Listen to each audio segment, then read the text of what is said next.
Yeah, welcome everyone, and thanks for sticking with us until I pressed the button actually. And yeah, thanks for sticking with us until the end here. And it was really great how you had so many questions still in the first presentation, so please go on exactly the same way. And indeed, thanks to Matthias, we have a very good transition now to our last topic of today, namely the topic of memorization. And we're going to talk a lot about different aspects of memorization. Memorization in itself is not only a property that has to do with trustworthiness, but it ties to many different aspects of trustworthiness that we'll see. And I hope to cover all of them. And yeah, again, please interrupt me if you have any questions.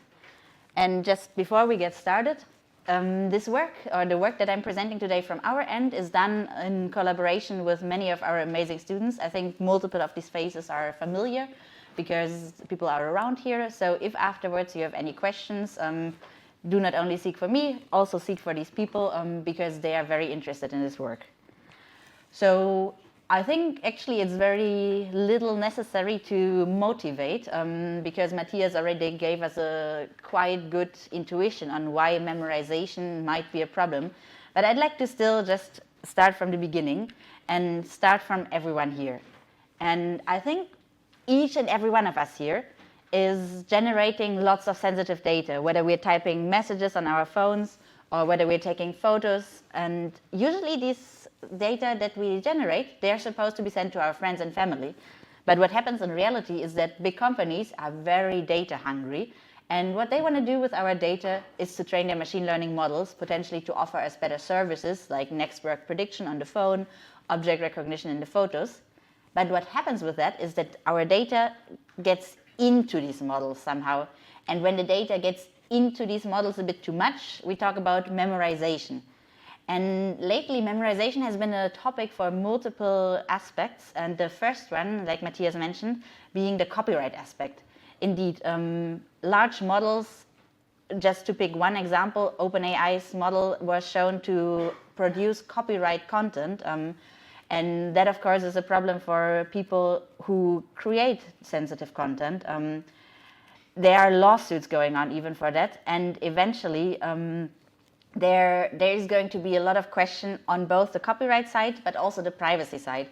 And the fact that people really care about memorization is that we very recently, 2-3 weeks ago, were at ICML, where Adam and I co-organized a workshop on memorization. And we really had a great lineup of speakers who talked about the most recent topics. They talked about the ongoing lawsuits in the US. They talked about the privacy leakage that can occur. They talked about general aspects of memorization. And we found that memorization is far from being solved. And we were super happy to see that roughly 100 people were attending this workshop alone. So there is a big community that is working actively on the topic. And we were grateful to connect these young researchers with the very established people. For example, we had Vitaly Feldman. You're going to hear his name a lot during the talk because he was the one who really formalized that notion of memorization for machine learning properly and tied it to the model's learning ability. So please watch out for the name and be convinced that memorization these days is something that people do care about.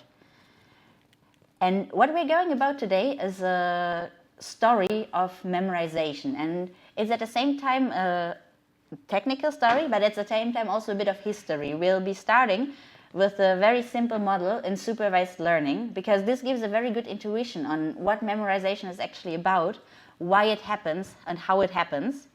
And then we'll move on. Don't worry, we'll be arriving at foundation models at the end, so we have some very interesting things to look forward to. And we'll be covering all kinds of aspects, all kinds of models, and the way how they memorize, and how knowing that they memorize and potentially knowing where they memorize can really help us to address that problem and to use memorization for the better and not for the worse. So let's get started with a long tale about memorization. That title is chosen specifically after the first paper by Vitaly Feldman. There is a long tale about the long tails, a short tale about the long tails, where it's about the data distributions and memorization.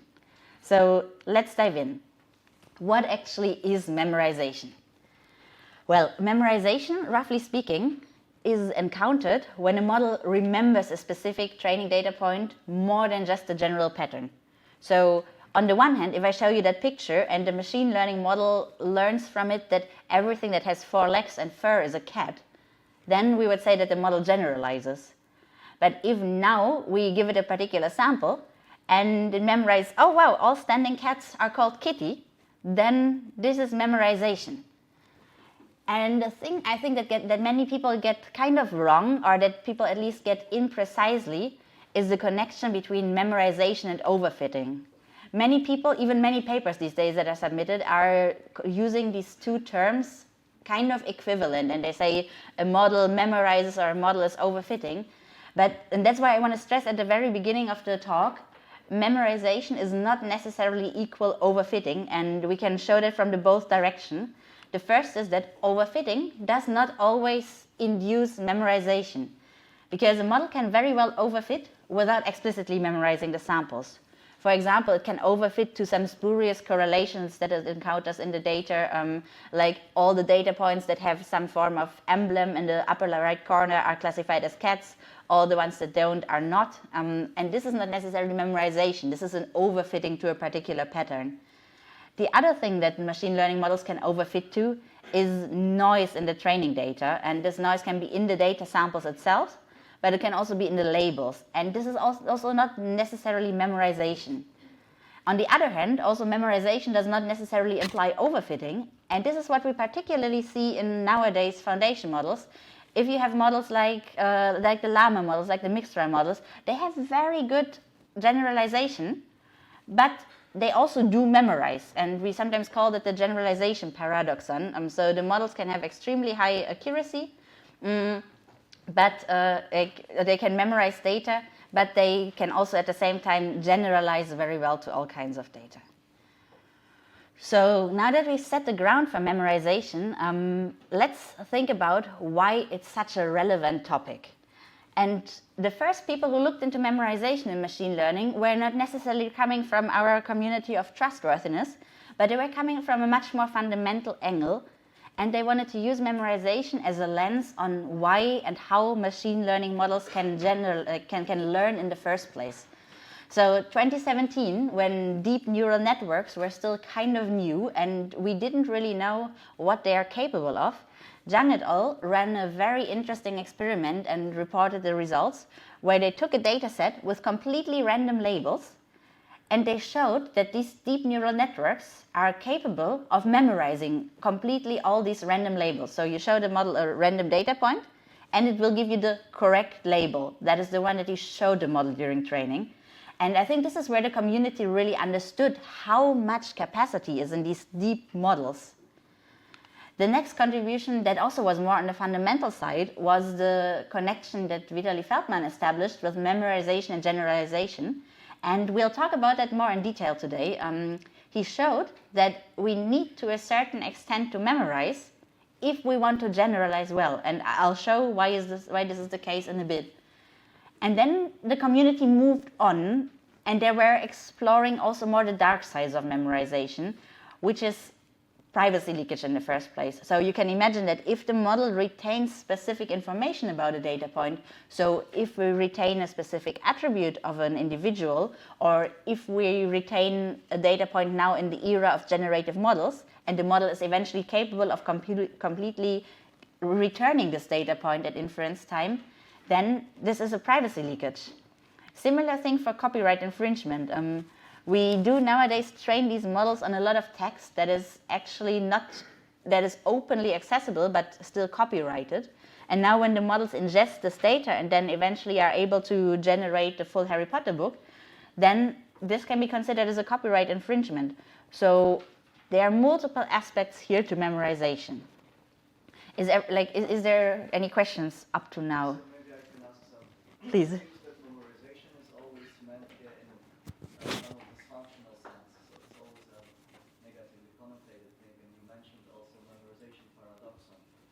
But in our core foundation model, track field is more like a capability. So to me, it seems there is no paradoxon between memorizing and generalizing. So you can imagine, like, say, highly functional autist person who has same time, the person can generalize over a visual stimuli very well. So you can imagine different scenarios that go like this. So the ability to recall perfectly a sample doesn't preclude. So it's actually not a bug, but a feature. So what happens then if you have privacy concerns? It's another story, right?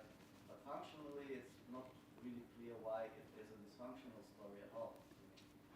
I partially agree, and I agree a lot in the era of foundation models where we can have both at the same time. I partially disagree in the era of other models where the capacity is not sufficient to do both memorization and generalization. And we did see the cases where models learn these like particularly arbitrary labels, and they learn so much of them that eventually there's no capacity left for the functionality that the model was like eventually supposed to solve. So I do see that there's a trade-off. Right, but you don't have to memorize everything, right? So there is no claim to memorize every sample. There's no necessity, but sometimes it happens. And we're going to look into when memorization happens actually on the next slide, so bear with me. And memorization, in supervised learning at least, had multiple reasons that were kind of fairly well understood. And the first one was, imagine now you have a data set, and like all of these are cats, and they are labeled as cats. So the model can learn pretty well. And now you give the model another picture, and it's clearly a cat, but you associate the label tiger with it. And now you want to train the model on that. So this label tiger is incorrect. So if the model was to just follow its generalization ability, it would predict this last image as a cat as well. But because the label is incorrect, it needs to have some form of contradictory information reconciled. So it has to memorize the particular label of the data point to then predict the correct label, so the ground truth label. And the way how we train supervised models with the cross-entropy loss always emphasizes that we need to predict the correct model, so the correct label, so the ground truth label. And in this case, the model would need to memorize to get that one correctly. The next one is if we have sample. Did you have a question? Yeah. How do we know if it's memorization versus just the model now has some low quality training data? That's a good point. We'll see the definition of memorization in 2-3 slides. But basically the intuition is how would the model behave on the data if this data point was not in there. So like imagine you just at inference time, you never include this like tiger image into the training. And how would the model predict the data? The model would predict the data as a cat because obviously from generalization is a cat. But if you introduce that in the training, then the model would predict the sample as a tiger. And indeed, the quality of the training data plays a big role. This is just low quality training data, and the models have such a high capacity that they can learn these kind of mislabeled samples. In fact, like the study by Zhang that I showed, they are able to learn any arbitrary label distribution. Please. Maybe I'll rephrase that question from a different angle. So on Wednesday, we had the talk on data poisoning and then also training data attribution to narrow down to the point that is causing that. So would it be okay enough to say that data poisoning is a cause of memorization in that sense? Like this example, instead of mislabeled sample, this could be like training data poisoning. So data poisoning can be related to memorization, but it's the same like with generalization. They are not necessarily tied together. We saw that there are multiple objectives for data poisoning and multiple ways to do that. Like one way was to just ingrain some arbitrary patterns into that. And if now, for example, like a lot of your training data points have this arbitrary pattern, which you use as a trigger for some form of vector that you induce, then it's not memorized, but the model just learned to generalize that whenever it sees that pattern, it predicts that particular label. In case you have such a like mislabeled data point, the fact that the poisoning could be effective relies on the model's ability to memorize arbitrary data points. You also did have a question? That was a similar question that this example reminded me of the poisoning. So I thought that poisoning can be also approached from the memorization. That was basically the question. Okay, perfect. Isn't that kind of memorization also the fact that, for instance, if you take a data set full of both in the C, the network learns to classify that the data as both because it can see the C. that's a spurious correlation. And that's exactly what I was saying. This is not memorization. This is like overfitting to a spurious correlation. But it's a very good example. But memorization is really the retention of one particular data point. All right, then let's move on for the next case of memorization. In this image here, well, we do have a cat, but we do have a pretty particular cat, and the model might not necessarily be able to generalize from these other cats to this cat here. So in these cases where we have atypical samples that are not very easily to recognize from the model, then the model again needs to memorize what the actual label of this data was. And finally, we need to memorize if we have underrepresented samples. And imagine now you have all your data here being cats, and then suddenly there's one dog in the training data set, and suddenly you want the model to be able to distinguish cats and dogs from each other. So, but the dog, you only have one sample. And now when the model internally tries to learn, then it breaks down the data that it sees into a feature space, and just like, let's assume there are two main features that characterize the data, then all our cats here build a cluster. And if now a new data point comes in, which was supposed to be a dog, the model just has zero information about what this data could be, and it would still classify that as a cat because the whole decision space is about cats. But now we have this one training data point of a dog, and this allows the model here to put the decision boundary, and then if a new data point here comes in, then the model has to generalize from this one sample to saying that we now have a dog here. So in order to learn anything about the dog class, the model has to memorize the single dog that it has seen and try to do its best to predict from it. So what we can say is that memorization has the good and the bad. The good being, if we see a data point from an underrepresented class, then this allows the model to learn from that class. And Feldman proves that in their paper, that basically if we have a long-tail data distribution where some subclasses only have one sample, if we don't have any of the samples, we will never be able to learn that subpopulation. So the whole data basically is gone. Whenever at test time you ask about a sample from that class, the model has zero chance to say that correctly. But if we have just one sample, and the model kind of memorizes that, it introduces the knowledge about this class into the model and allows the model to predict about it, which is a good thing. But at the same time, memorized data is more at risk for leakage. And this is a bad thing, because especially now if you have underrepresented data being memorized, this means that the model will retain more information about data that is rare already. And the example that people often give is you have a healthcare setup, and usually patients are healthy, like most part of those patients are healthy. But then there are some rare diseases where only a few individuals have that disease. And to learn from it, the model would have to memorize it. But also, probably these individuals with the rare disease, they have a necessity for higher protection. And then is the opposite happening, like they're actually more exposed from the model. So memorization has both parts, the good and the bad. And now that we talked about the setup of memorization, let's look into the first real definition of memorization that was provided by Feldman. And they define memorization over three different variables, namely a training algorithm, denoted here by a data set, and a data point, like an index of a particular data point whose memorization we want to measure. For example, the dog in our cats and dogs setup. And the definition of their memorization metric then looks like that. And don't worry, I will work you through it step by step. What do we have here? Like, let's look at the first thing. So we do have two probabilities that are taken over the training algorithm. So you can think of it as an expectation on what comes out if you train models. So the first case, in your case the left case, is the model which is trained on all the data. So it's trained on the entire training data set S, including the point whose memorization we want to measure, and it evolves some behavior. The second case, we train the model, exactly the same model in exactly the same way, but on the same data set without that data point. So all that these two families of models differ in is the one data point that the left model has not seen and the right model has seen. And now the intuition is that if these two models behave relatively the same, then we'll have generalization. It means that, for example, the model has seen multiple cats, so it's able to generalize well to the one cat that it hasn't seen.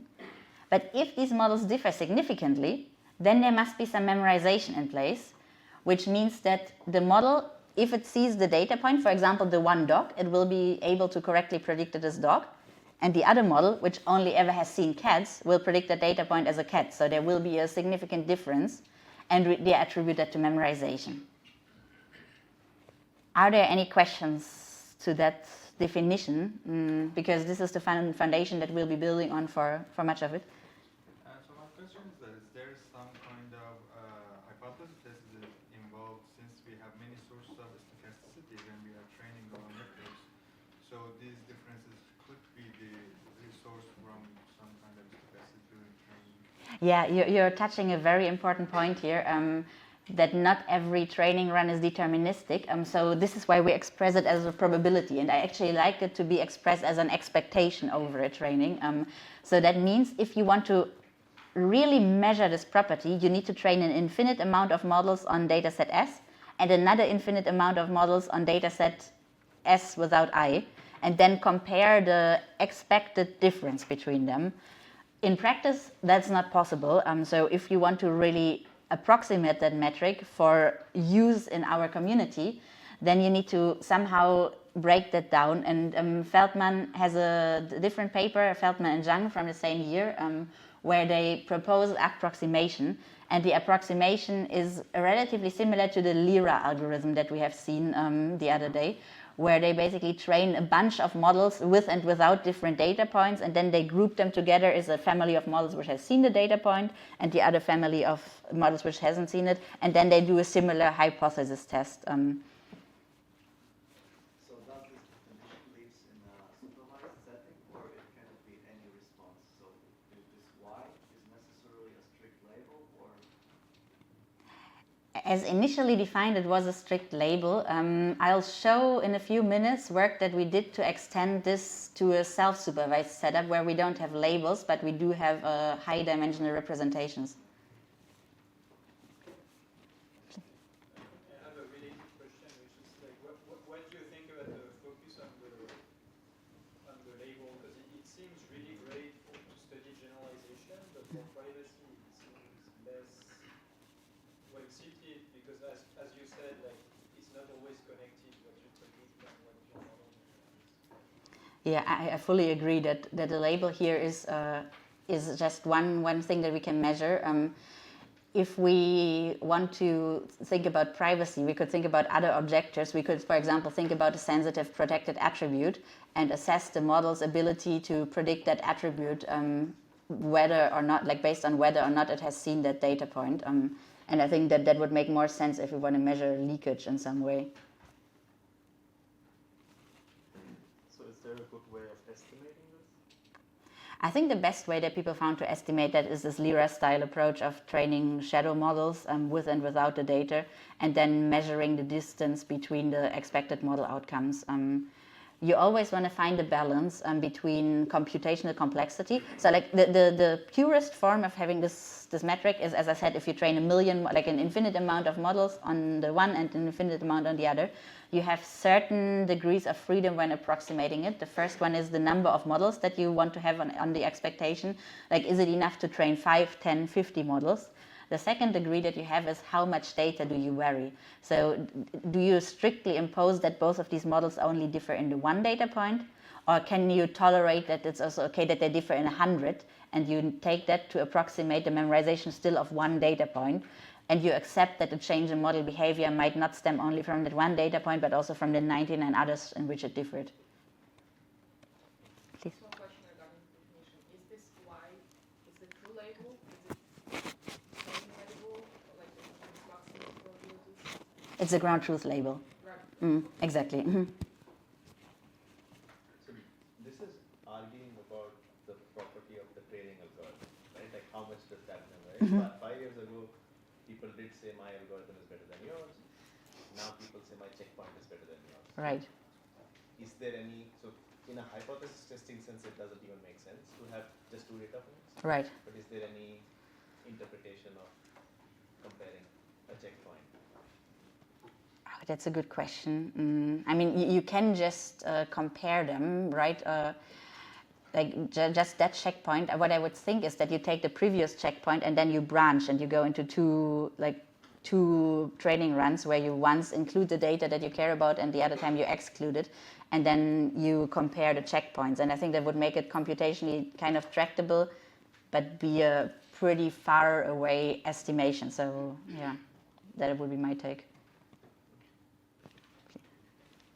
Is there like a specific way in which that I point is chosen? Because I will assume that if the data set initially has similar points with respect to a text, then I think that it might still show like better generalization sort of a scenario, but at the same time it might still memorize it. Because if let's say the S data set contains multiple points which are similar, and if you pick one of those points and put it out, I would feel that these points might actually compensate for the other points. Yeah, that's a good question. Actually, you choose the I. So the I is a data point whose memorization you want to measure. And like ideally, people eventually want to measure memorization over the whole data set to find out which are the most memorized data points. But overall, it's your choice. And for some data points, you might just return 0 because the model is not memorizing them. For others, you might find high memorization.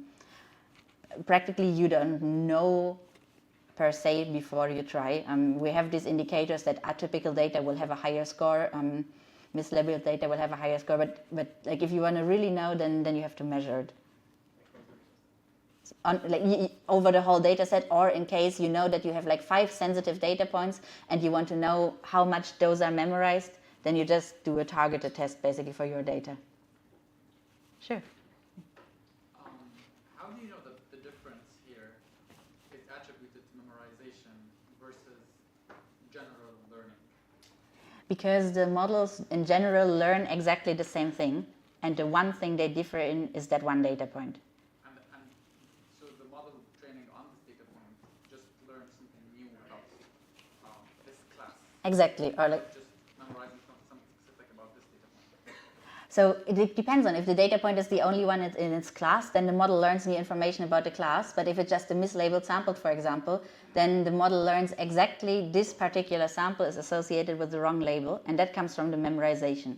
If there's no difference between the two, then this means the model generalizes, right? If you just give an ordinary cat with a cat label, the one model sees it, the other model doesn't see it, then the fact that the first model can still predict it well just results from generalization. The fact that the second model can predict it well just results from generalization, because it has only seen other cats, and now it's also good on this cat. If the models behave significantly different, then this must come from the model's memorization of that data point. I think there was another question. Yeah, I think it was just answered. The formula itself measures if the model is able to generalize to example we are interested in, right? Exactly. And if the models don't differ, like the model outputs don't differ, then the model must have generalized to that data point because it can predict it equally well or equally bad. But if there's a big difference between the first and the second model, the first one must have retained some information about that data point that help it predict that data point beyond any of the knowledge that comes from other data. So is it correct to say that memorization is a function of data set and not the model itself? We'll come to the factors that influence memorization. Memorization is or maybe I can just jump to it quickly if you're speaking about it. Memorization is a factor of the data set. This is data distribution, but also data set size. The smaller your data set is, the less representative each data point is, and then the less information you will have to generalize. The memorization is also a function of the model capacity and the training itself. If the model has a high capacity to retain data, it will fill that capacity by memorizing data. And the last one here is the data distribution. So if you have more tails, especially in the supervised setup, a tail is just an underrepresented subgroup, then the model will memorize more because it wants to grasp that information, and all it can do to grasp it is to basically memorize the labels for this one.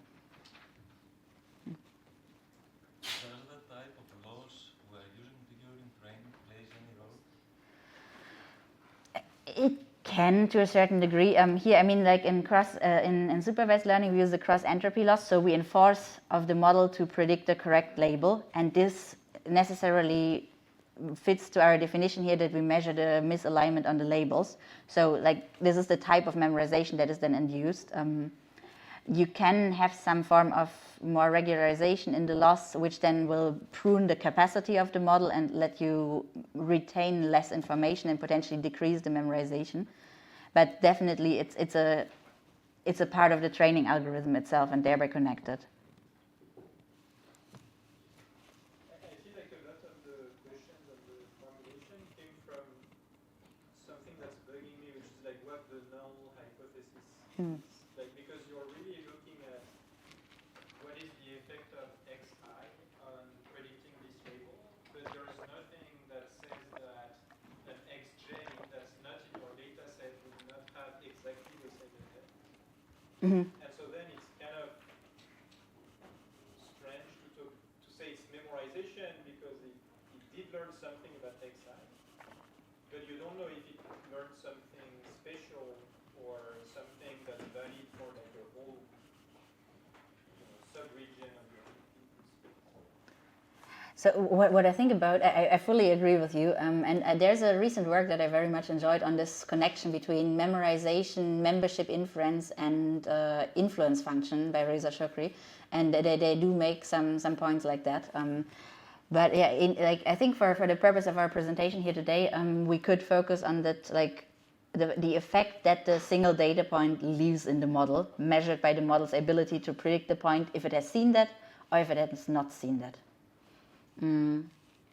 And so let's do a last experiment of thought. So if now somebody was asking you, we want to show that memorization is required for generalization. Can you design an experiment that shows that? Does anybody have an idea how we could approach that?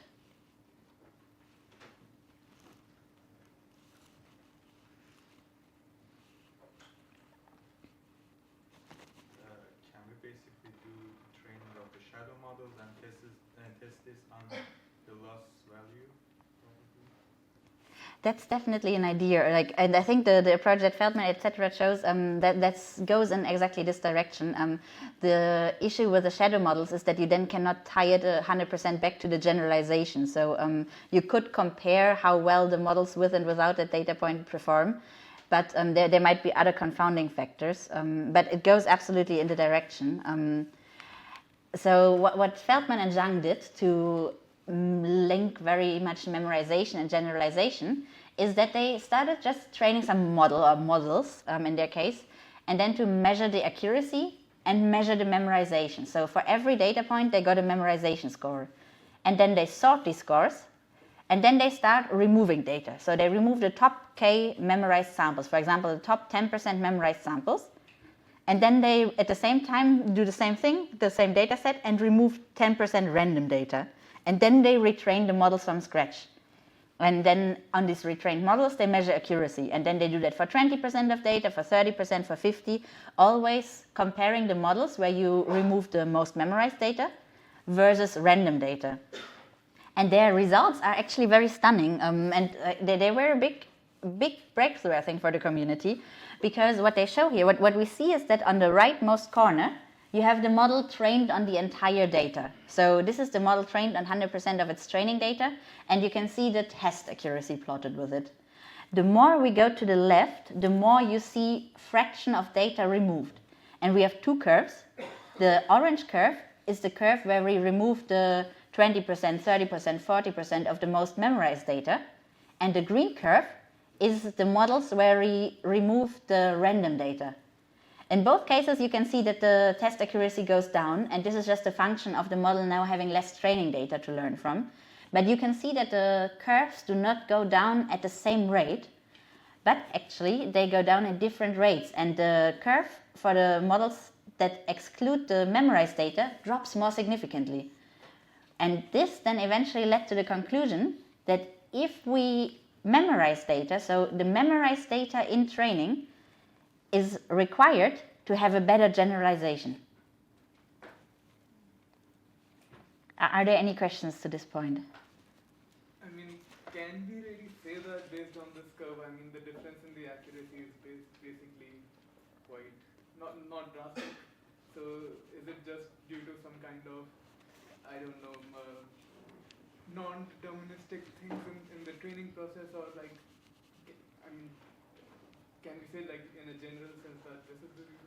It's a good question. They repeated that particular experiment over 1,000 models, I think, for each, and report the mean. So that is a very accurate estimation. And I think they have a plot on the standard deviation too, where you see that basically the more the curves deviate, like the standard deviations don't intermingle anymore. So you can see that it's a very it's a statistically significant effect. Please.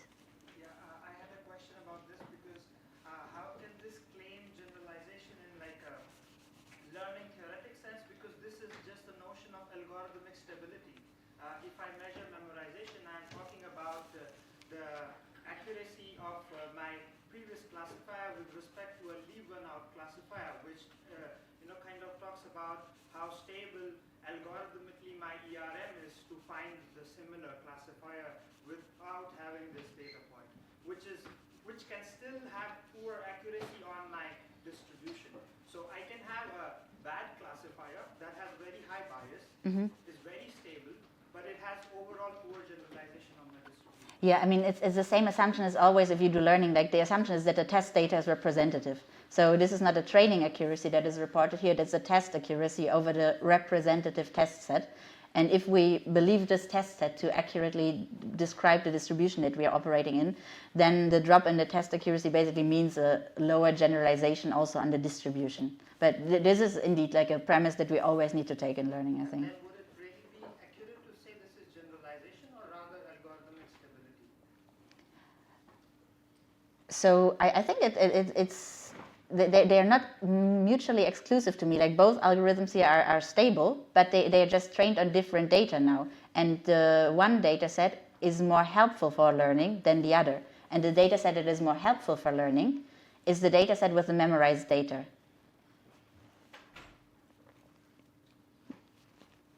I'm curious, how do you even measure memorization? Also because just by looking at the plots, it seems like, okay, they're going down at almost the same rate and there's not like a big difference in the test accuracy, but maybe like how you, like what randomization you're using or how you're measuring the memorization, that may also play a key role. How many seeds that you run for the randomization, like those kind of things. Yes, absolutely. So like they measure that exactly with this metric that we looked in and the approximation that I talked about. So the approximation is that they have like roughly 1,000 models with and without that data point, and that they then compare these when removing the data points individually. So like these are statistically sound results, but it's on a data set which is simple. It's on the C410 data set. And I mean, it's a very simple data set, like very easy to learn. That's why we don't see so significant differences. Also, when we measure memorization, do we always get some samples that are always memorized? Because I can imagine if you remove the samples, like some samples which are memorized, and when you calculate the memorization on the remaining data set, you still get some samples that are memorized but not. Yeah, absolutely. I think what you're referring to is the so-called privacy onion effect. If you remove data that is highly exposed, then other data becomes exposed. You can imagine that if we had like before 5 examples for one class and the model was able to kind of generalize from that data, but now we remove 4 of them, then the one data point that is left is an outlier. It's the only one of its class. So then necessarily that data becomes much more exposed. Yeah, sure. I have 2 questions, more or less. If I understand well, the more you memorize, the more you are able to generalize, more or less.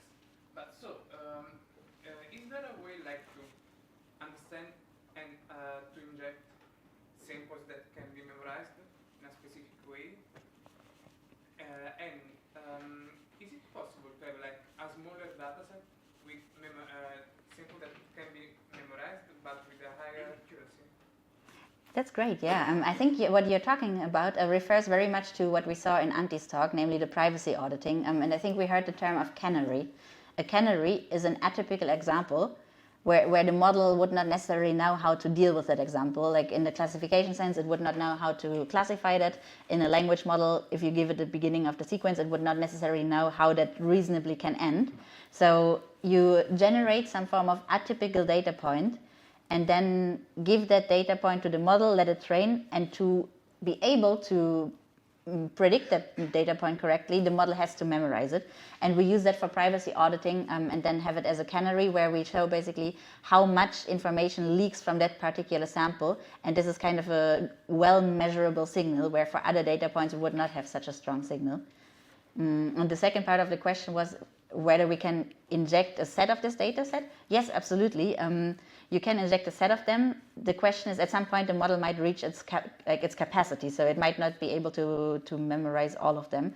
So there is a capacity on how much data these models can memorize, and the question on whether or not the model will then still have a good accuracy depends on how much other data you provide and how the other data is structured, I would say.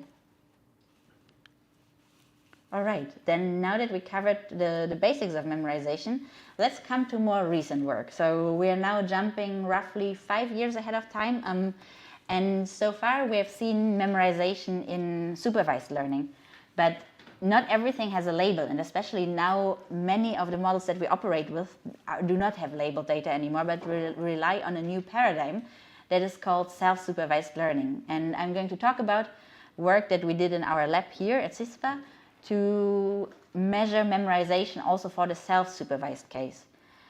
And just as a brief reminder, we're talking about self-supervised vision encoders for now, and the difference to like other vision classifiers is that your data set only consists of the images and you don't have labels together with them.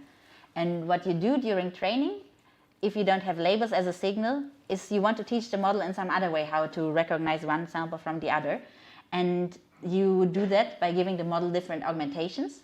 And the model then generates representations, and like a representation of both these data points should be roughly the same. So if you flip the dog or if you make it black and white colored, it's still the same dog, right? So the model should have roughly the same of these representations, and you use this as the loss function. So you make the model generate representations that are similar to each other.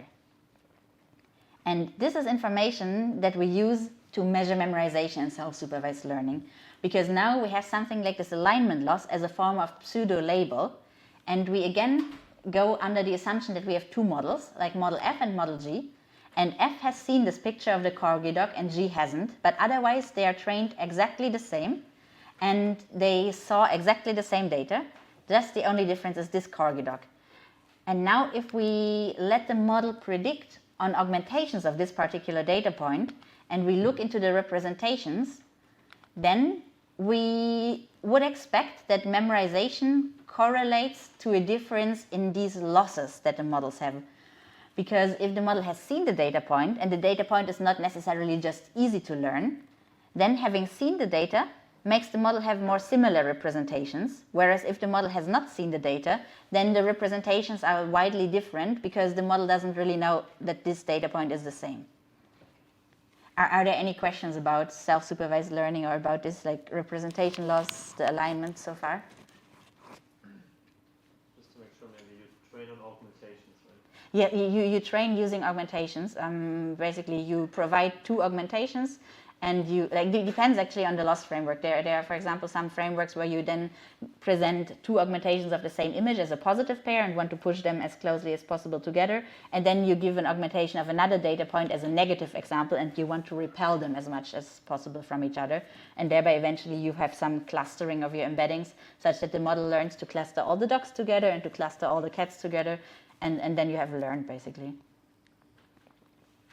All right. So now that you understood before the metric of, there was a question. I'm sorry. I'm not aware of this work, so I'm just asking. If there was, so there is the task of in-text retrieval. So did you, for example, solve what happened if you went to the closest text regarding this image? This is we're getting there. This is an image encoder, so this one cannot process text, doesn't know what is text. This one knows images. But we are getting to clip encoders.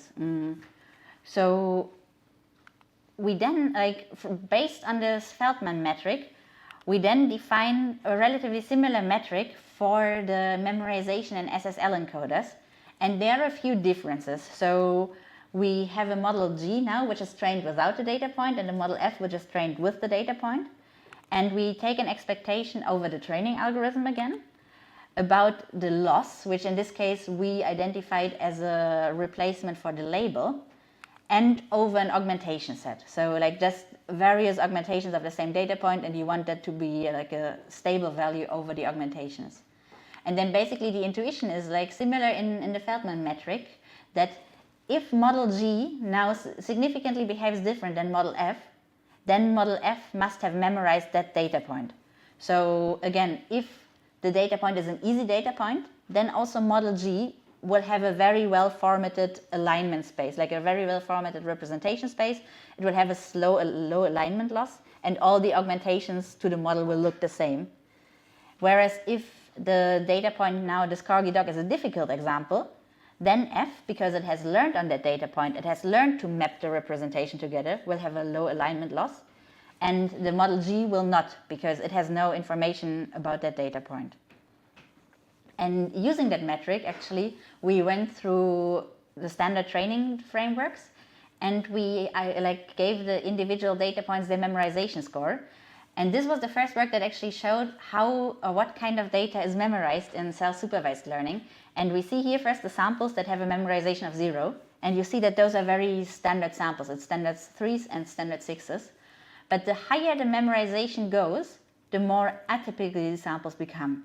So what we can say from that is that also in self-supervised learning, the models tend to memorize atypical samples. And the question, we showed that this holds over multiple data sets, that simple data points do not need to be memorized, but more difficult ones need to be. And just to give you a small intuition on why this is the case, we actually showed that over the two-dimensional space.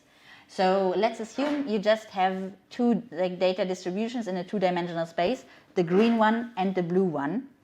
And you have two outlier data points, the red and the green at the bottom here. And then what we show here is the expected alignment loss over the representation space. So this is now the whole world where the things lives in. And you can see that if we train with the outliers, this is the middle sample, then we will have a relatively lower alignment loss pretty much everywhere in the space. Unfortunately, the projector is not the best in quality, but what you would see more clearly on the screen here is that the representation alignment is very good over the entire space, because it had this point and this point help it more to align the representations. And in the other case, if we train without the outliers, you see that the representation space is very well aligned on these two clusters, like of the two class distributions. But outside of them, like especially here in this area, is a very high alignment loss. So the model doesn't know. In this area, the model is completely unconfident. And so the memorization of these samples in the empty spaces kind of helps the model format the embedding space. So you can think of it, before it's a blank space, the model doesn't know anything. But if you have at least one data point, similar like in the supervised case, then in this space there is some information. All right, are there any questions so far? In the previous slide, Mm-hmm. I could not help but think that the metrics or the values that you're showing for the memorization is, I would see that as like, oh, the model is good enough to generalize on these 8, for example, as well. So I'm not able to disentangle memorization from generalization at this point. So maybe we can look at the metric again. So the generalization would mean that, like, seeing such a like if you don't see that 3, you will still 100% be able to say that it's a 3. So like seeing all these other 3s here allows the model to learn that this is a 3. However, if you give that model here this upper 3, I think you don't see the pointer. So if you give it this 3, then the model will be very confident in telling you eventually that this is a 3. But if you give it only all the other 3s here, it will absolutely not think that this is a 3. And this is the memorization happening. So if a model is good even without having seen the data, then it means it generalizes well. if the model can only help you with that sample, if it has seen it, then it's a memorization. If we have bigger models, it's probably really expensive to train them multiple times and test it, so we take smaller models to approximate the memorization behavior. There would be an idea. Unfortunately, it doesn't work very well because memorization doesn't have like the scaling laws very well. So a large model memorizes very differently than a small model, and this is because of the capacity. You would rather do other approximations, and we worked with relatively large vision encoders here. How we approximated more cheaply was that we had less models, and we made more data at the same time differ. So to measure memorization for every data point, we didn't retrain the model for every data point individually, but we had 500 data points difference between every model. So this is obviously then not the exact metric anymore, but it is a computationally tractable approximation. And a follow-up, could we then remove samples that are basically not memorized to reduce like training effort in other tests? Yeah, absolutely. That's a great idea. We showed in the paper that we can indeed do that. So our metric is a way how we can do core set selection. We can select which data points are valuable for training and which ones are not. And we conducted a similar experiment also to the Feldman one, exactly to come to this point. We removed memorized samples and we removed random samples and then retrained. And these are the results, like on the CIFAR pre-training and the CIFAR downstream task. And here also now this question to statistical significance becomes a bit more obvious because we do plot the standard deviations. And you see that especially if you remove more data, they do not overlap anymore. So it's a significant effect. And this made us conclude for the first time that also in self-supervised learning, memorization is required to support a generalization. And what was particularly stunning about these results is that these do not hold only in distribution. So if we, like I said, we pre-trained on a CIFAR and then we trained the downstream task, like a downstream classifier on CIFAR 10 as well. So far so good, that would go in line with what Feldman found, but we also pre-trained on CIFAR 10 and then had a downstream task on CIFAR 100, and you see exactly the same phenomenon. And the same for STL 10. All were pre-trained on CIFAR 10, and this means that learning CIFAR 10, memorizing data points from CIFAR 10, helps you to then learn the downstream task better. And this comes exactly from this representation space alignment that I was talking about. Some samples in STL 10 will not look like what was in CIFAR 10. But having now a better representation space, thanks to the memorization of samples from another distribution, helps you to also then classify these other data points much better. What is my take from this is that it would be better to have, let's call it outliers, but like points close to the boundaries classification in order to shape it better. But since I've been working on inverting classifiers, if you could please go to the previous slide, the one with CIFAR images. This one here? Yeah.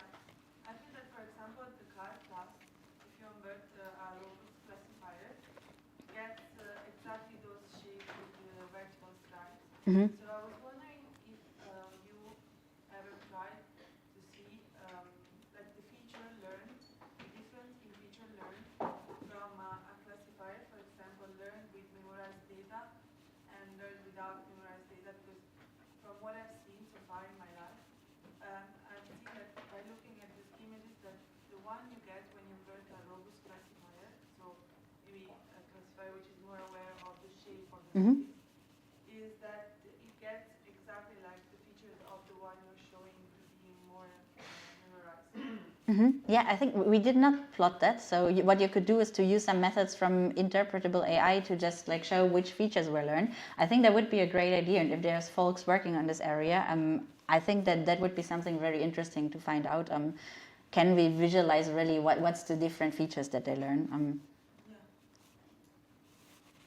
you think it's architecture independent behavior what we're seeing, or there are some particular like inductive biases in some particular like architectures that lead to this behavior? In other words, like for instance, current math has like some kernels and spatial invariance and that kind of stuff, and transformers have different inductive biases. So do Yes.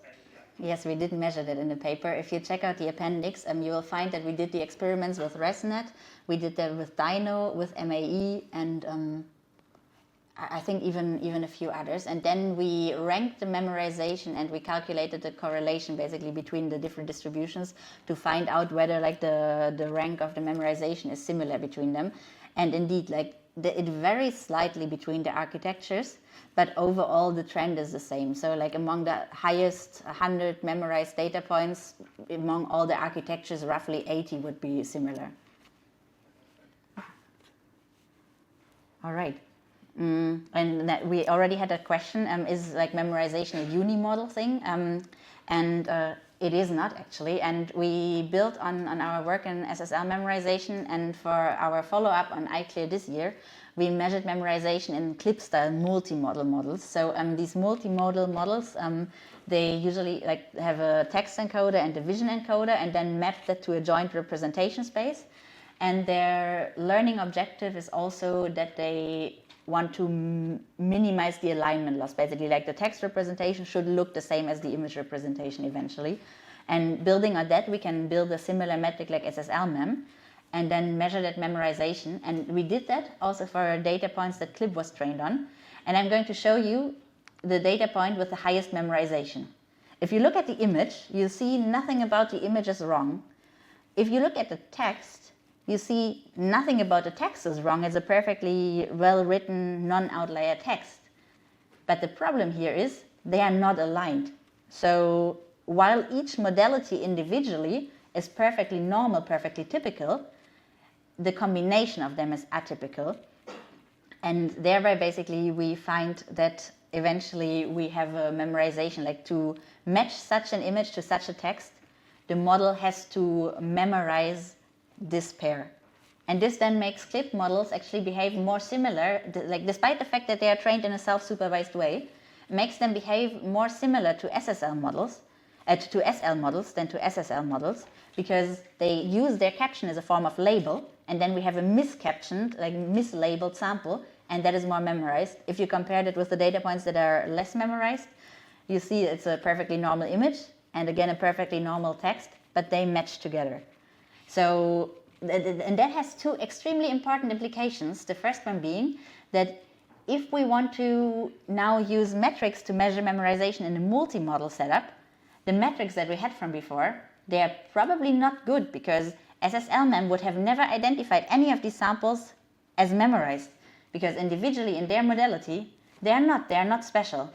So it needs a metric to merge basically the information from the different modalities to have a high fidelity understanding on what gets memorized and what not in the multi-model setup. Would you also say that the reverse is true? So can I use like memorization like measurements to understand if like the text and the images are aligned or not? Yeah, I mean that is possible. It would be pretty expensive though. Like your alternative is to just take a pre-trained CLIP model and then to inference twice, like inference once and find out if they're aligned or not. So I'd rather not recommend using that as a proxy, but like the other way holds definitely. So did you say that you did measure each modality separately and you didn't detect it? Because you do align them together during training, so you could imagine those bad pairs messing up at least one of the two. Yeah, and we did measure that, and these samples that are memorized here now, they were not under the top memorized samples, and that just comes from the fact that they are not the samples for which in the individual modality the alignment is broken. So like the augmentations of this plane would always be mapped to the same plane, but only when you bring in the second information, then you have this misalignment.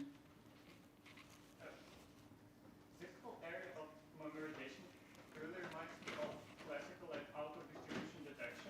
And do you think is there a correspondence between like already well-studied field of auto-distribution detection where basically we assign to each sample the likelihood of it being present in a training set, and measuring like the entropy or something of this sample, and because the example that you showed exactly like those that are in other fields in OOD detection considered to be like OOD samples.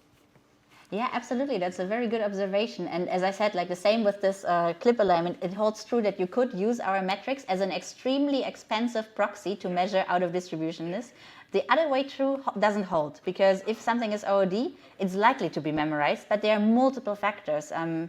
As we are going to move on to foundation models, we are also going to see more factors like that play a role. It's not necessarily only the atypicality, but then it's also the number of duplications.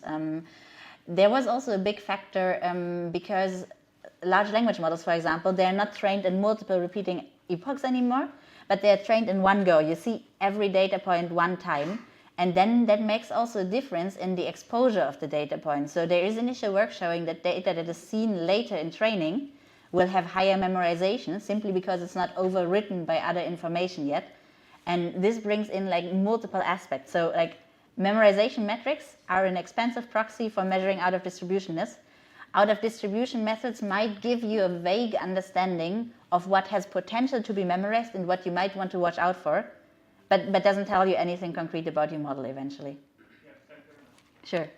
So because I promised you foundation models, I'll skip over the one part, and we're going directly to the next insights, namely on diffusion models and their memorization. And the part that I'm skipping is where we did our initial work in these SSL vision encoders to localize which components of the model experience a high memorization. So we went basically down and looked into every neuron, every layer, and tried to understand which of those is responsible for the memorization. So where is the information stored? And this gave us the idea that if we can know where memorization is localized, then we can maybe use that as a cheap way to remove memorization. So we're skipping there, and we're going to get to the methods in a second. But just to motivate, I think every one of you has already interacted with diffusion models. They are great because they can generate photorealistic images of all types. But they also have the shown risk, and now the risk is more concrete than in classification. Because if such a model memorizes, it means that if you give it the prompt that it has seen during training, then it will output the exact same image. And if there's a medical record, a face image, a copyrighted image, then you have a problem. And basically here memorization is not about a label anymore, but memorization is really about outputting verbatim a training sample. You can see that there is more risk to that.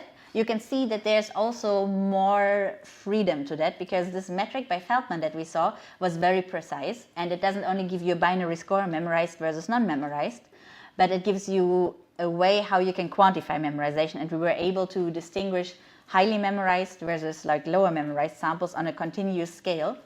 In that case here, people have not really converged to a good metric for that, and we say if it looks roughly the same, or if it's a very low L2 distance or so, then it's a verbatim output, and then we can say binary memorized or non-memorized. And to understand how we can identify memorization, where it comes into place, let's just very briefly revisit how the diffusion models operate. And diffusion models create images from noise. And what this means is we give them such a noise vector, and then it eventually denoises that over time to make an image of such a cat. And roughly speaking, we start from our training image set, like a caption saying a cat in the forest and a cat image, and then we add Gaussian noise to it, and we let the model predict what was the noise that we added to it. And then this prediction we compare with the original noise that we added, and this gives us a loss, and this loss we can backpropagate and thereby then train the model, such that once the model is trained, we will give it this caption here, a cat in the forest, and add a noise vector basically, and then it will denoise that, predict the noise, and we will iteratively remove that noise such that we can then denoise that image to the image of a cat. And now, in terms of memorization, there was very interesting finding, and this doesn't come from our work, that comes from the related work already. So people have found that if a model memorizes some text-to-image pair, the denoising trajectory looks very different than if it is non-memorized. So what this means is, if we have a non-memorized sample, and we look at the predicted noise, and this is what I mean by the noise trajectory, they will be very diverse.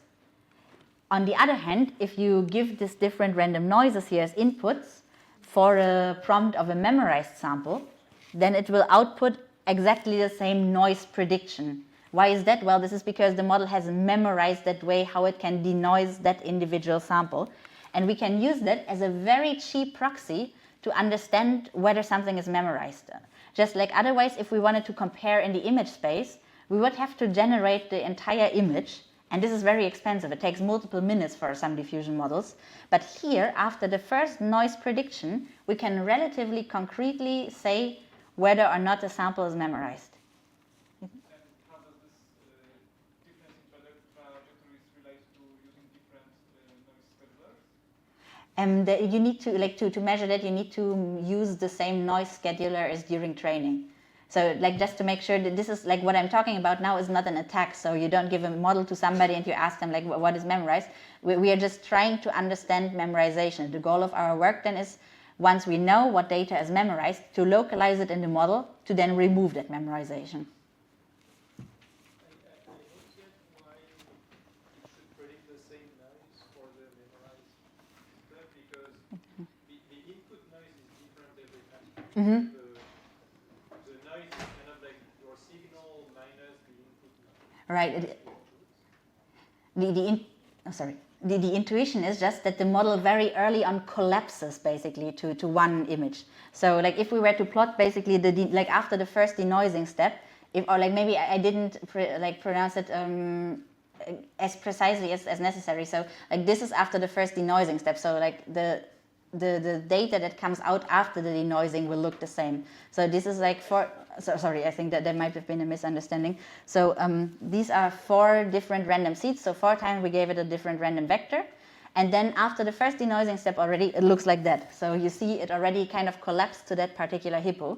If we now give any random non-memorized training data sample, you can see that the noise, the trajectory here is very different, very diverse. And we can basically use that as our memorization signal. And the problem is, though, if we want to experiment, we cannot look into these things, but we kind of need to measure them somehow. And we do that using the structural similarity index. This is a measure, basically a very low-level measure that compares how similar 2 images are in structure. So these random noises are in structure. And basically, we would observe a different distribution over this SM score for memorized versus non-memorized data. And for example, here for the non-memorized data, this is data where the model, given the prompt, does not always output the same memorized image. We see that this SM score is relatively low. So different random seeds always lead to very diverse trajectories. But if we go into template memorization, for example, template memorization means the model memorizes part of the data. Then we can see that the score already increases. And if we go into full verbatim memorization, this means the model outputs exactly the same image, then this SM score is extremely high. So the different noise trajectories, they directly converge and they output this particular sample. So this is our indicator that we use to understand whether something is memorized. And now we want to localize memorization in the network. And we do that from the perspective of every individualized neuron. So we take a sample which is memorized, and then we infer it through the model, and we infer 500 other images that are not memorized, and at a given layer L and a given neuron I, we give it a prompt to generate that sample, and then we look into what happens with the neurons. And this now looks very difficult, but it's just a z-score, which is it brings into context the activations on this particular sample, the memorized one, versus the mean activation on the holdout non-memorized set, divided by the standard deviation. So this, roughly speaking, this is nothing more than an anomaly score, kind of does the activation on the memorized point behave very differently than the activation on other non-memorized points. And in fact, we can really see the difference in score. And what we then basically can see is that we have the non-memorized data, which has this anomaly pattern being around 0, so their activations are not anomalous. Whereas for memorized data, we have large and very small scores, which means that they behave very different inside this neuron. And we can use what we could now do here is to just put a random threshold and say if the score in the neuron is above this threshold, then like this is a memorizing neuron, and if it's below that threshold, it's a non-memorizing neuron. Now, of course, this is like relatively expensive if you do that over, like diffusion models have millions of parameters. So what was another contribution that we did in the work was to efficiently just approximate that. And what we did was that we at the beginning just did a very coarse-grained pre-selection. So we chose a random like memorization thresholds and kept every neuron that has above like 5. This was just an initial starting point from which we then could refine. And all it takes, just to clarify that this is very cheap, is 2 inference passes. So it's 1 inference pass on the memorized data point, it's a 1 inference pass on the batch of the other data. And then you get a subset of neurons that are potentially responsible for memorizing the sample. And now that you have the subset, what you could already do is to just remove those, and then the memorization of the sample would be gone, but it would also degrade the model quality significantly, because if you just prune like random neurons from your model becomes worse. And so what we want to do is we want to narrow that set down as much as possible. So starting from our candidate set here, we do a form of binary search, where we then go layer by layer, and like first we like put that threshold down like slowly but steadily and still see if the switching out of these neurons still disables the memorization. Like if it still does, then this threshold is good enough and we can have less neurons included. And from that on, we can even refine further, namely, and now it's more expensive. So now it's not like 1 inference pass, but we really go in a search that we first switch off layer by layer, and we see, does it have an impact on the memorization or not? If the layer doesn't have an impact itself, then we can discard all the neurons from the candidate set. If the layer has an impact, then we need to really go neuron by neuron. And then this basically tells us which neurons eventually are responsible for memorization. And the figure that comes out is quite surprising, or like at least for us it was pretty great. Because what we find is that for most memorized images, only a handful of neurons is responsible for their memorization. And this is pretty great because we have 1 million of neurons, and just switching out 5 removes this behavior of memorization. And this is pretty cool because it's also very cheap, just like running our identification here and then altering the model. We saw different approaches how we can prevent memorization in the summer school here, and I would say the most founded one that we saw was differential privacy. So differential privacy would provably remove your memorization or provably prevent your models from memorizing, but so far nobody has successfully trained like large diffusion models with differential privacy. And by successfully trained, I mean that nobody was able to keep the performance while also ensuring the privacy. Whereas in our method, if we now start blocking out more neurons, and our goal was to block out the memorization of 500 data points, and for this it took roughly 750 neurons. That is also because sometimes the neurons overlap, and the neuron is actually responsible for multiple memorized samples. If we block out all of them, you can see that our quality metrics measured in FID and KID score, they stay roughly the same. So we can remove that memorization, we can remove these verbatim outputs while keeping model performance. And this now then tells us that we found a relatively computationally efficient metric to at least empirically do something against memorization, which can be helpful in terms of copyright protection, privacy protection. Are there any questions about this part? You try to remove the memorization of the entire training set, because that's what you want. That would be good. Unfortunately, we're a bit limited because finding the memorized samples is extremely computationally expensive. Like identifying which sample is memorized is extremely computationally expensive. So you need to run so many generations for all of them. So we were confined to a set of 500 memorized samples. But I definitely do believe that the more we switch out here, we will also see that the more we switch out, the more also the model doesn't learn so well anymore. And we actually wanted to do this experiment with removing again, we did the random versus top K anymore, and I think we just don't have enough neurons that we can switch off to see these nice 2 curves diverge eventually. But I'm pretty sure that if we had more samples, we would observe also this behavior again.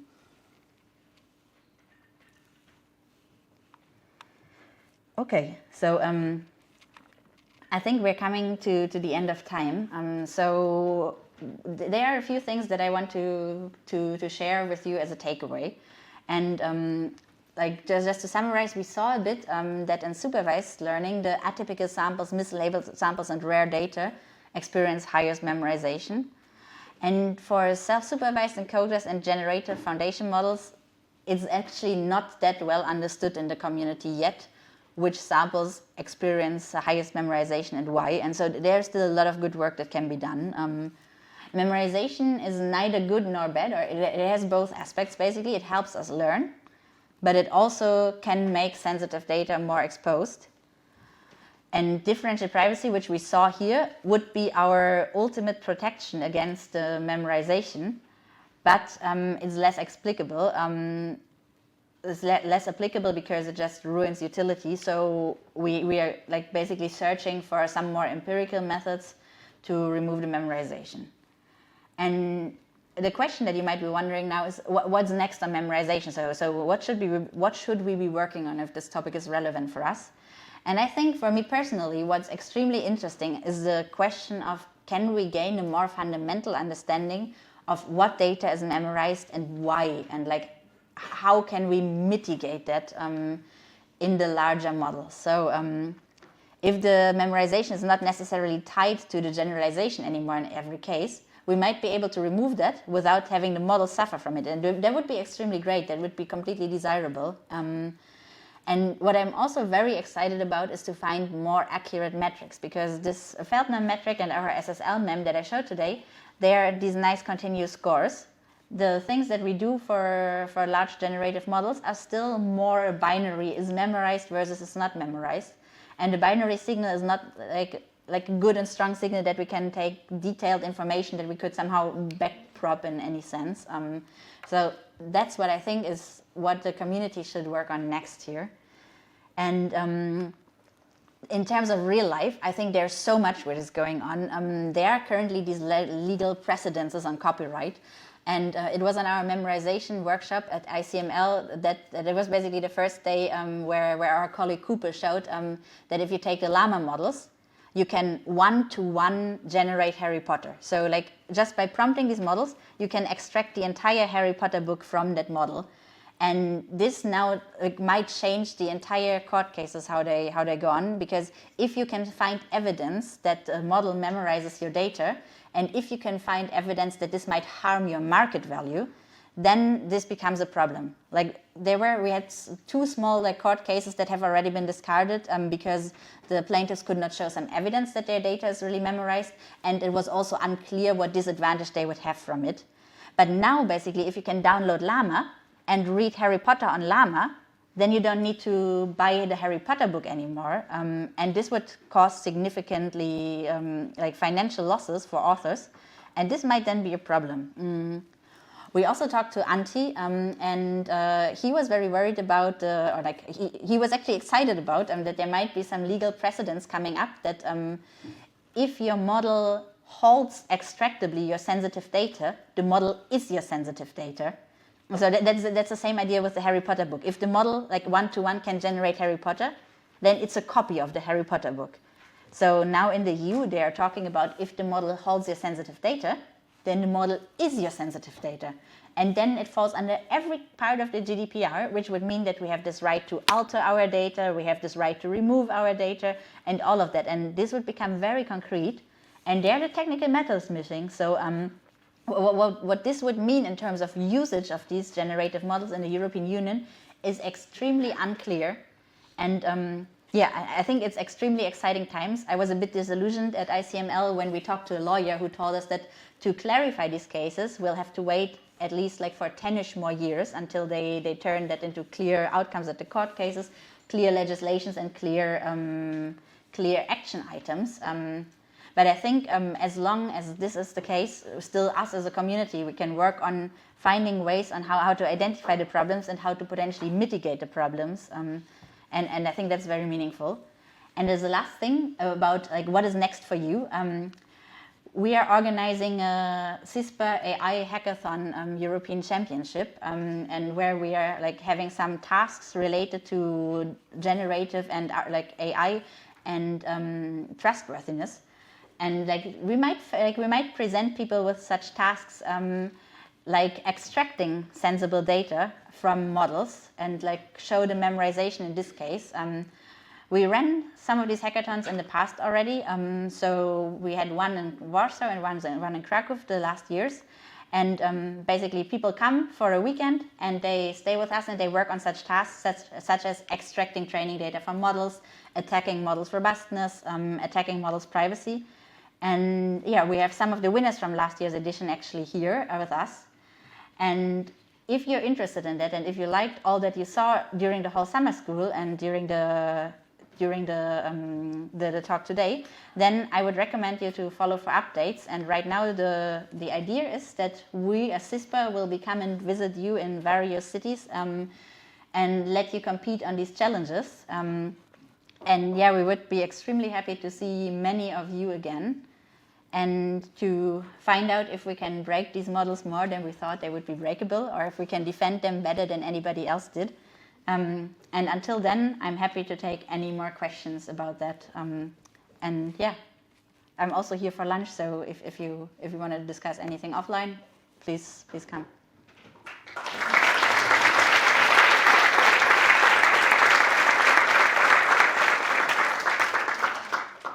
Zhenya. I became increasingly worried during the talk, and I need to get rid of these 2 points. Maybe you can clarify for me then.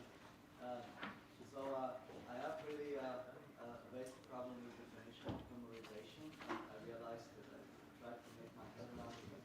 So it seems that in both supervised case and in the self-supervised case and the other definition, that it doesn't really go directly to the direction of memorization, referring to the ability to reproduce the sample, to have this capture of models, then to store specific details of it and more detailed representation.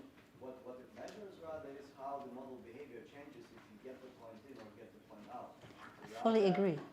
Right, you either have a change in probability of the label, or you have a change in the language. You can have very different reasons, a huge amount of reasons. So it doesn't have to have anything even to do with ability to capture the sample in whatever level of detail. So I don't get this one point. The other point is, so at least for the clip story, I understand that you are doing all the relevant experiments on very small scale. So, and again, the foundation model track that would not even qualify as a foundation model. They are really broke. These models on these scales, they are only used in our cases to obtain measurements to derive some trends. They are completely dysfunctional. So whatever you observe there is maybe an entirely different trend for the actual functional. Yeah, absolutely. I think you're touching on 2 very important points here.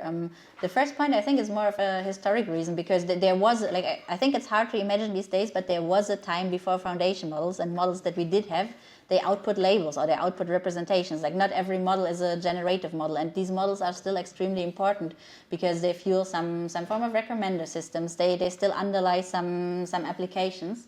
And the fact that they can like memorize their training data there might still pose a significant risk of learning something about the data. And this something is not as well defined as it is now in this era of generative models, where the model output basically can be the data itself. And I agree that this is a challenge that we absolutely now need to tackle as a community. And the second point is the measurability. I fully agree with you, and I said myself that there's no scaling laws for memorization, so the behavior between models of different sizes varies widely. And that's why it's so important for researchers like myself to collaborate with people like OpenAI, or to people like, ideally with people like you, who are able to train these models really, and to get your data, to get the training loss over the entire training, to know exactly when which training sample was seen, to understand like after every checkpoint, like what was the change, to potentially even interfere in the training and start taking off from your checkpoint, like we discussed with Ohm. Like, if you take off from one checkpoint and then you train to arrive in 2 different worlds without a data point and with the data point, and to measure what impact that makes. And I think that that's a huge case for having more collaborations between people like us who are interested in the fundamentals and people like you who do have the compute and the know-how on how to train the models. But let's say in the memorization community, there is no attempt to revise the original definition from 2020 to something that leads more to the actual representation structure of xi and not to the change in the probability of the label that is provided by the network. So this is accepted as a good definition of memorization? Yeah, absolutely, because nobody claims that this would be the right definition for the generative models. People say that this is the nicest thing we have because it's theoretical sound, it's provable, you can make nice proofs to the error, and nobody expects in any way that it translates to generative models. But we don't have anything better for generative models. We have for language models, there is this n-gram memorization. So if you give the prefix,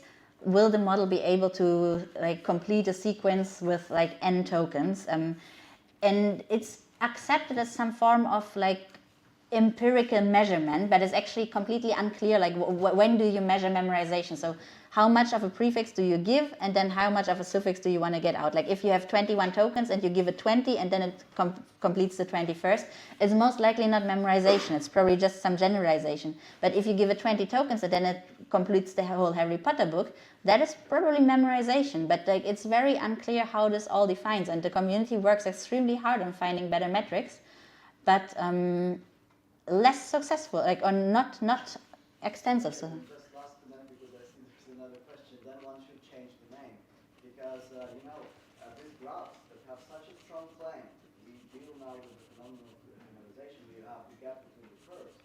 It can be probably explained also by assuming that if you filter out the points that lead to the biggest change in model behavior, then of course something happens, and of course things getting worse or better. But whether it has to do with memorization is then entirely unclear. So these are the points that lead to the filtered out, that lead to the biggest change according to the definition of the model behavior. So then you should expect the change in the curve, right? Just to make clear, none of the graphs that I showed claimed memorization for a metric that we haven't proven. So we showed a curve for the Feldman paper for SL, which is firmly proven, and we showed for the SSL, which is firmly proven.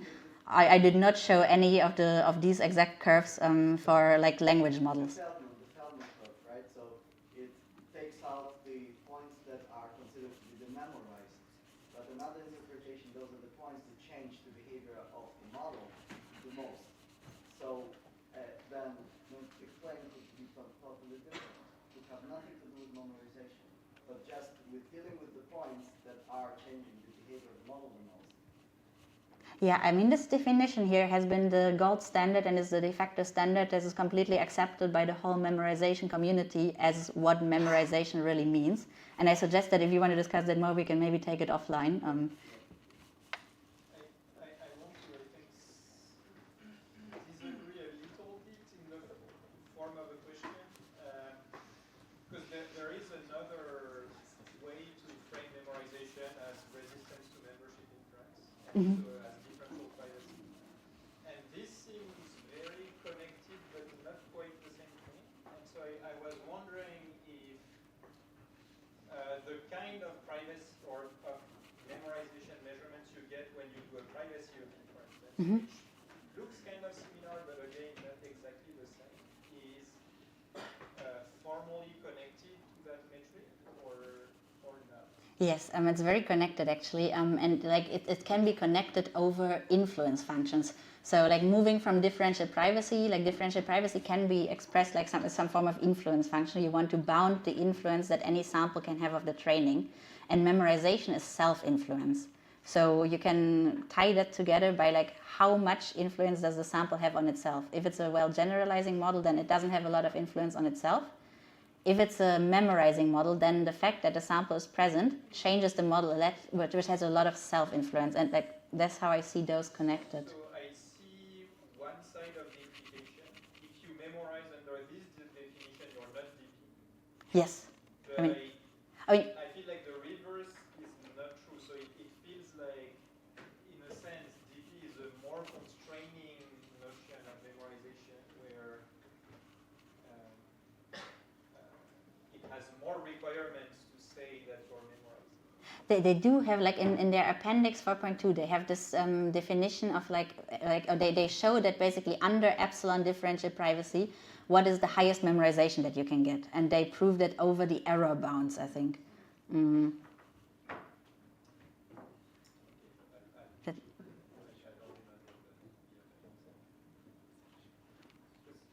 It was related to maybe a future work direction that further but one thing that's been bothering me in differentially private training is that you force your model to be differentially private over the whole course of training. So when you say stuff like memorization is required for having a good model, then you're basically saying it's impossible to train a good DP model. And so I'm very curious about whether that's a real impossibility or whether the way we do train DP models is just bad, or whether there is a gap between this definition and DP that still allows some stuff to happen.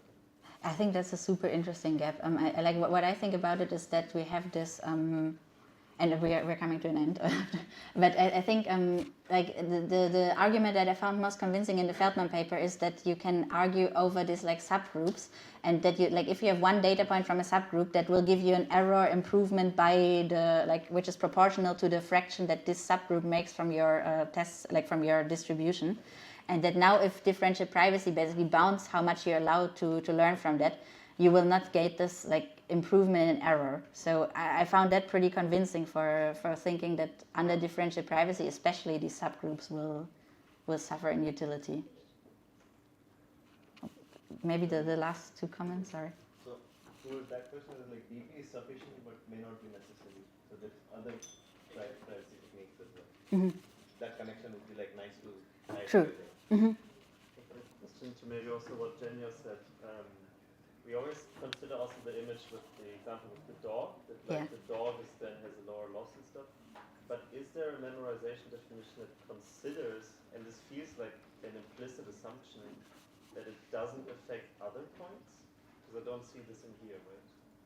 It feels like the memorized sample should only affect itself, but not others. But then Jenya said like, yeah, maybe it's just a very good point. We don't see it in here. Right? No, I don't think so. I think here's like the self-influence aspect. Yeah.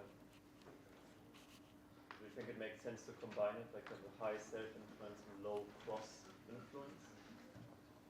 I would have to think about it more, to be honest. Okay. Sorry. Okay. Thank you.